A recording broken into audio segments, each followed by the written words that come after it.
তো দেখেছো ভোটের কাজে আমি এত ব্যস্ত ছিলাম, কি বলবো তোমাদের। তার জন্য এই তেল রঙের কাজে আমি আসতেই পারিনি বা করতেই পারিনি।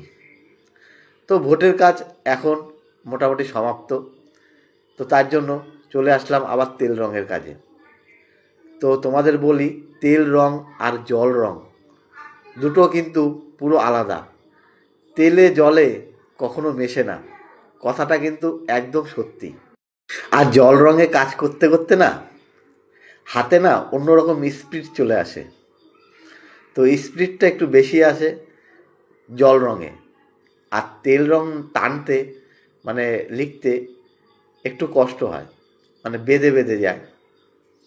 তো যারা এই কাজ করো তোমরা অবশ্যই সেটা জানো। তো দেখো, আজকে চলে আসলাম একজন মাস্টারের লেখার কাজে। উনি একজন টিউশন পড়ায়। তো দেখো, সেই দাদা ইংলিশ পড়ায়। তো দাদা বলল, আমার একটা ছোট দেয়াল আছে ভাই, লিখে দিতে হবে সকাল সকাল। আমি আর না করলাম না, আমি বললাম ঠিক আছে দাদা, কাজটা অবশ্যই করে দেবো। তো দেখো, ব্যাকগ্রাউন্ডে হলুদ মেরেছি, হলুদ মেরে লাল দিয়ে লিখছি। তো লেখাটা কেমন লাগলো অবশ্যই কমেন্টসে জানাও।